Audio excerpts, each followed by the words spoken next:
watching Juan Gotti talking sports.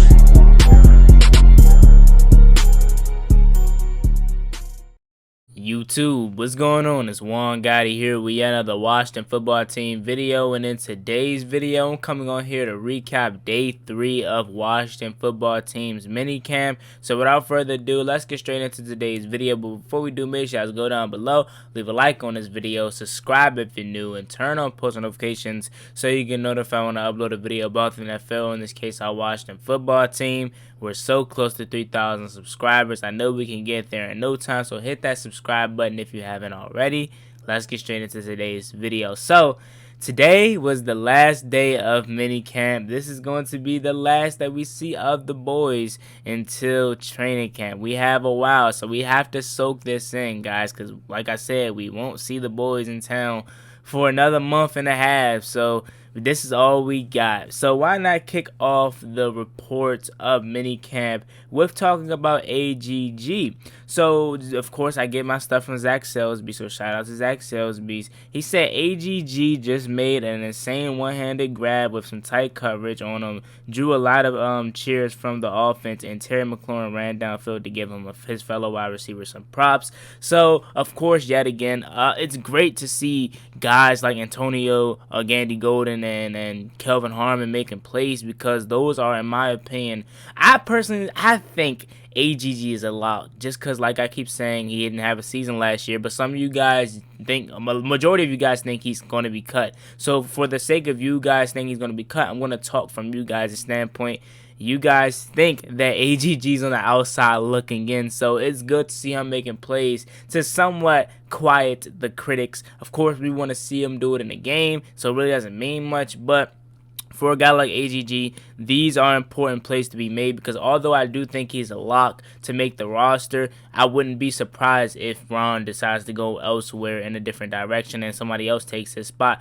But AGG is a guy who is intriguing, because we know he's an athletic freak. It's just all about, can he stay healthy? And if he continues making plays like this, he's going to have himself a spot on the roster. And like I said once again, and I'll keep saying, I think he's a lock just because his last season was washed away due to injuries, and he really can't control that. So moving on, Zach Selsby tweeted, and there's a 40-yard bomb of a throw and catch from Taylor Heinicke to Dyami Brown for a touchdown. Brown had a couple of steps on Benjamin St. Juste on this play. So another great play by Taylor Heinicke. When are you gonna give my man a shot, man? You know what I'm saying? Taylor Heinicke's been balling. I know it's missed minicamp, but he's probably, him and St. Juste are probably tied for, if it was a minicamp MVP trophy to be given out, those two would be the front runners for the MVP minicamp trophy.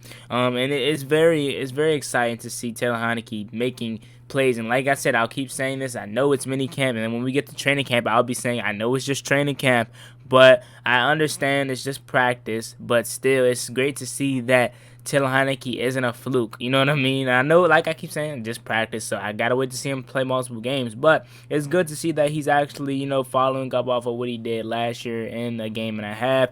And him and Dyami Brown, that's a great connection, man. They've been working on it since they touched down and got together to practice. Now, moving on to some more tweets, we have some Fitzpatrick news. So Ryan Fitzpatrick just had back-to-back completions to Adam Humphries, so now is a good time to ever plug a story wrote yesterday for their chemistry, and that's Zach Selsby's talking about a story that he wrote about Ryan Fitzpatrick's and Adam Humphries' chemistry together. So it's good to see that they're always clicking. You know what I'm saying? I've been hearing their names come up each and every day about how they're looking good together, and that's of course what you should expect. They really shouldn't have too much chemistry to get down packed. They should already have it down packed. They should just be catching up on some things that they, you know, probably forgot since they were apart for a few, you know, years. So it's good to see that connection going on.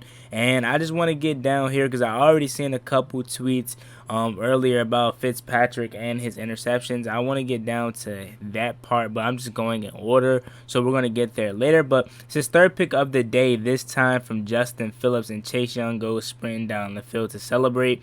So I think Ryan Fitzpatrick had 3, because I only seen 2, but I think Ryan Fitzpatrick had 3 interceptions today. That's what I'm reading, and if so, I don't want to look too deep into it, man, but all I'm saying is give my boy Taylor a fair opportunity, man. That's all I'm going to say. So, moving on, it says the offense gets into the end zone on a connection from Heinicke to Dax Mills. It was a good execution, but a block from AGG is who set up the score. So, once again, shout out to AGG, another receiver just like Terry McLaurin, just like Kevin Harmon, who can not only catch the ball, but can block. And that's what we need on this team. Guys that not only can be pass catchers, but are also not to get afraid to be a part of the run game to open up lanes for their other receivers and their running backs. And Dax Mills scored another touchdown pass by Taylor Heinicke, and it's finally good to see the offense getting something going, considering the fact that the defense has been shutting them down, and it looks like the defense got the better of them today also, well, at least the first strings, because Ryan Fitzpatrick had a terrible day, honestly. So, yeah. So moving on to the next tweets, it just says Chase Young just breezed past Charles Leno for what would have been a sack. Sweat made it easy work of his man too, and yelling, that's what I'm talking about. So Chase Young and Montez Sweat got back there on the same play. I would be so scared if I was an opposing quarterback. Dak Prescott, I'm scared. If I'm you, I'm scared. Daniel Jones, if I'm you, I'm scared. That's a sandwich waiting to happen. Who else? Jalen Hurts. I don't really know what's going on in Philly, so because I've been hearing that Jalen Hurts is probably most likely going to be the starter, but their QB situation is so terrible. They don't have anybody to really back him up, so that's why I said I don't really know too much about what's going on in Philly. But Jalen Hurts, since considering the fact that you're going to most likely be the starter, I'm scared if I'm you, buddy. But yeah, so Chase Young and Montez Sweat got back there on the same play, and Charles Leno even said it yesterday that Chase Young is a hell of a player. He's going to be one of the best for a long time to come. So that's nothing shocking there. So moving on to the next league, it says pretty clear that the defense won the first half of team drills, but the offense finished strong with 3 consecutive touchdowns. The last was a pass from Allen, who threaded the needle to Ricky Seals-Jones. So that's cool to hear Ricky Seals-Jones making plays. He's a guy who I think is going to make this roster, just considering the fact that the tight end room is not the best. I think it's going to be him. I think it's obviously going to be Logan Thomas, and I think it's going to be John Bates, obviously making the roster at the tight end position. Now moving on, we have a positive play from the offense. Kyle Allen hit Jared Patterson on a swing pass, and Patterson tiptoed down the sideline and scored a touchdown. Or Allen then hits Mims for a touchdown 1 play later. So I don't know if that's another touchdown or whatnot, or if that's the one that they're talking about from earlier. So now we're getting to Ryan Fitzpatrick and the interceptions. It says that Ryan Fitzpatrick, another pick, this time by Bobby McCain. Fitzpatrick had his eyes on the end zone, but McCain had the easy grab and returned it for 20 yards. So it's great to see Bobby McClain making plays because, like I said, I feel like he's the favorite to be the starting free safety alongside Cameron Curl. Of course, I would like to see him play free safety, or if they want to put him in the nickel, because they said he's a nickel turn free safety. So if they want to put him in a nickel, he can obviously play the nickel, and then you could put Shays, Everett is Shays, but the Shazer, Jeremy Reeves, or Derek Forrest, or even Landon Collins, even though, you know what I'm saying, I don't want Landon Collins out there. You could put him back there at free safety alongside Cam Curl.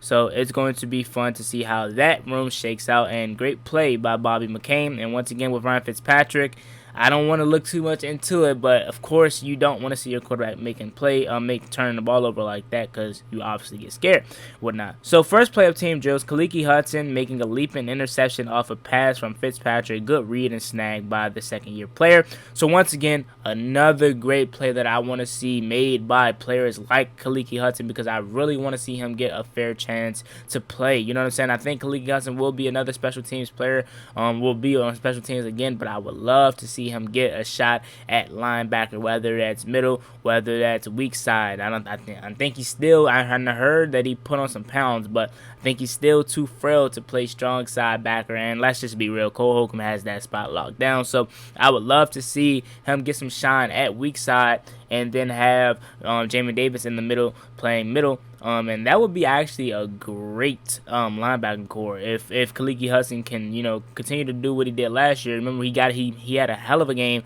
his best game of his career versus Seattle last year, when he was just all over the place. When Cole Holcomb went down, he filled in for Cole Holcomb. And he was just all over the place, you know what I'm saying, making tackles, making plays on the ball. So it's great to see things like that for Heinicke Hudson, and I really, really hope Heinicke Hudson can get a fair opportunity to ball, because I would love to see him starting. So I think that's all from here. The rest of our video clips that I might put into the video. But yeah, I think that's pretty much it. That wraps up minicamp day 3. I think I want to close off this video by talking about the quarterback situation, and Ron Rivera came out and said that he's hoping that Taylor Heinicke can push Ryan Fitzpatrick to be the QB1, and obviously we know Ryan Fitzpatrick is going to come into training camp as the quarterback 1, but Ron Rivera said he would love to see Taylor Heinicke give him some push, and all I'm asking from Ron is give my man Taylor a fair opportunity, because like I told you, and like I told the guys I'm in the group chat with for the Washington football team, I understand that Ryan Fitzpatrick is probably the better quarterback, and I personally think Ron Rivera is going to give Ryan Fitzpatrick the job. I feel like Ron Rivera already has his mind made up today, but he wants to keep the fans in the loop about the quarterback situation and making it seem like it's a quarterback competition, even though he really has his mind made up. I really do think he has his mind set on Fitzpatrick being the starter. I don't think he's going to give Taylor Heinicke a fair opportunity to compete for the starting job. I hope I'm wrong. I hope Taylor wins it, but I don't think Ron is going to give him a fair opportunity, similar to what he did with last year with Dwayne Haskins. He said he made a mistake by doing that, obviously, as we know. He said that he just gave it to Dwayne, but I know this is kind of a different situation because Ryan Fitzpatrick is a proven vet in the league somewhat, you know what I'm saying? He hasn't won nothing, but he's a proven vet. You know he can get it done, and Ron is going to just give him the job, in my opinion. You know what I'm saying? I could be wrong. You know what I'm saying? It could really be a open competition, but I highly, highly doubt that. So let me know what you guys think about this video down below. It's me, your boy Juan Gotti. Like, comment, subscribe. Hello to the Washington football team.